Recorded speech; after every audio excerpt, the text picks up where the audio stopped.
on going over The Empire of Normality by Chapman. So now on to the next video now.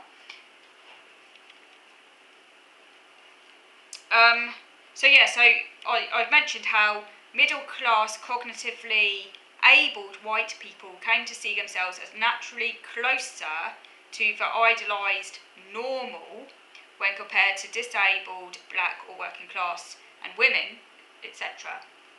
Bearing in mind, obviously, it's a white middle-class man who was seen as at the absolute, peak of the hierarchy. To have any kind of subnormal cognition was to be feared and stigmatised. And then Chapman talks about the Great Confinement, and the Great Confinement is a term coined by Foucault. The Great Confinement of so-called mad people. Now Foucault talked about how in a Renaissance, the mad were depicted as having divine wisdom, and they were often included in a community, and they were not systematically discriminated against. By the way, Foucault, there's a lot of controversy over Foucault and the extent to which he's actually accurate in this. Bearing in mind, he wasn't really an historian, it's more like a social theorist and philosopher. Just to put that out there. And this has to be treated quite carefully. I mean, that's a big claim, isn't it? That yes, it is true that generally people with mental illness and disabled were a lot more likely to be in a community prior to the building of these big institutions. They were far more likely to be in a community looked after by their family, or if their family couldn't look after them, often they're out on the streets begging. It's before the welfare state, relying on charity, or sometimes monasteries would look after them, failing all of that. But and yes, this was a very religious age, and certainly, some were seen as sort of divine, if you like. But the argument that they were not, he says not systematically discriminated against. I mean, in a sense that obviously the state wasn't as powerful in pre-capitalist times. You wouldn't have so much state-driven discrimination. But I think they're still discriminated against in their communities. I mean, it's whole idea is for some kind of, again, we must be careful about golden age thinking when there's no evidence. Like, people have always discriminated against people who are different, unfortunately. That's just a sad fact of history.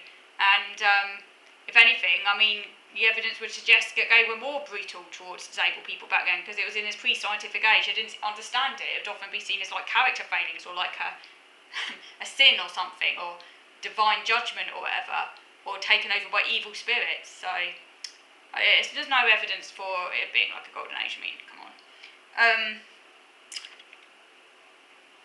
So yes, again, capitalism talks about capitalism, and there's a boom in population density, so a growth of poverty, and worries about population control and productivity. And this was often solved by locking people up, because idleness, one of the 7 deadly sins, seen as at odds with the demand for productivity, and the mad were also seen as an affront to the ideal of rationality.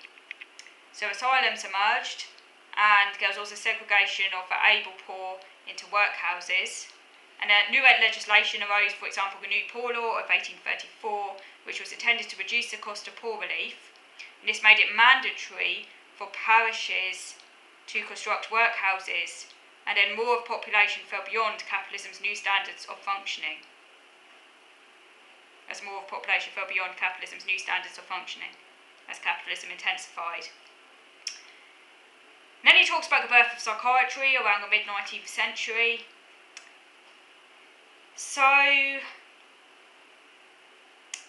in around 1850, the emphasis moved to viewing inmates not as threats to be contained, but patients to be treated and return to normality. And this was largely down to the influence of liberal reformers. For example, the French physician Philippe Pinel wanted to turn asylums into places of what he called moral therapy rather than torture. This is very driven by sort of Enlightenment ideas.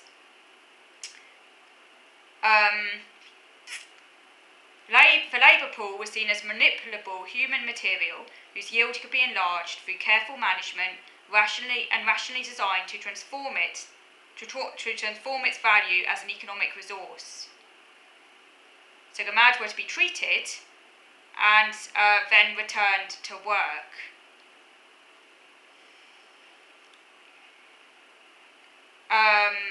And new professional roles emerged, for example psychiatry, and also emerging statistical notions of normal functioning were used to ground eugenics and psychiatry, to sort of give them a kind of scientific veneer. And he also argues that this paradigm still exists today, the pathology, what he calls the pathology paradigm.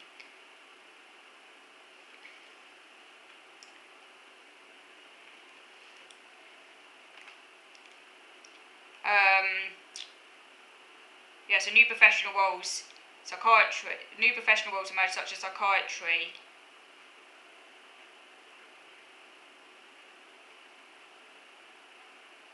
and the emerging statistical notions of normal functioning to ground eugenics,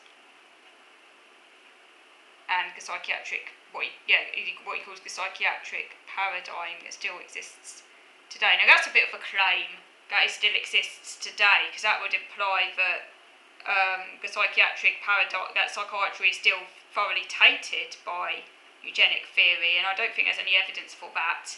And obviously psychiatry has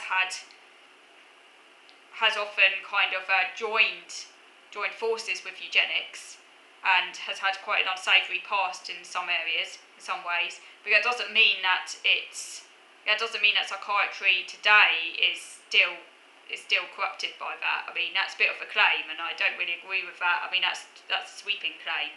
But obviously that would fit Chapman's idea, because he's very, very against what he calls the pathology paradigm.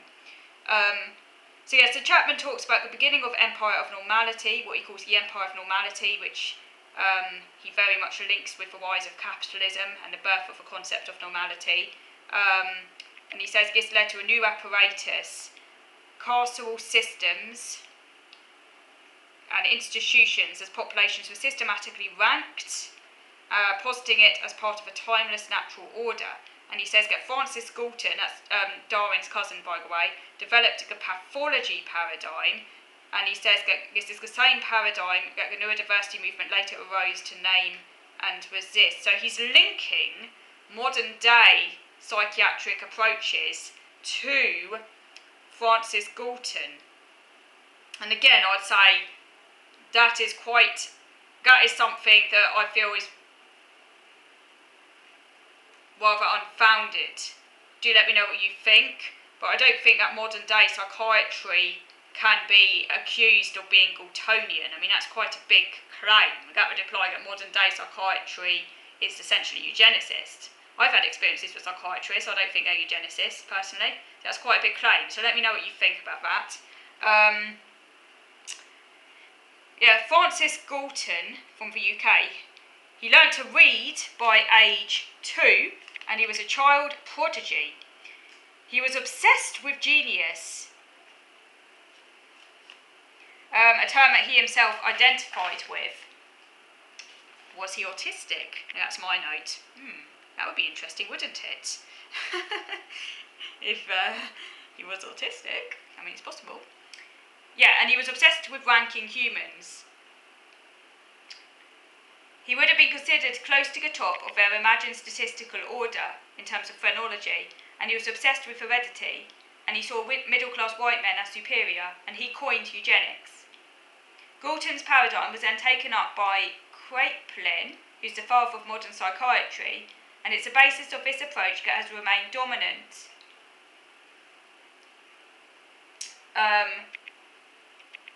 And it's, again, the basis of the approach, it has remained dominant and helped to naturalise and legitimise the neuronormative domination of capitalism. So Galton fused his half-cousin Darwin's ideas about natural selection with critical statistical analysis of populations, applying the same law to mental faculties. He introduced the first intelligence tests, and he studied and recorded the individual abilities of huge numbers of people to generate statistical norms. And this resulted in a new notion of individual ability cut off from environment. He refined the characteristics of independent, socially isolated individuals, and an ability was what a person could do on its own. And he also sought to map this onto inherited traits, and he obsessively ranked any aspect of human life. For example, he ranked women from different areas in terms of their attractiveness, in secret, with a clicker used in his pocket when he saw a woman in public. Was he autistic? Seriously, could have been. Sounds quite obsessive.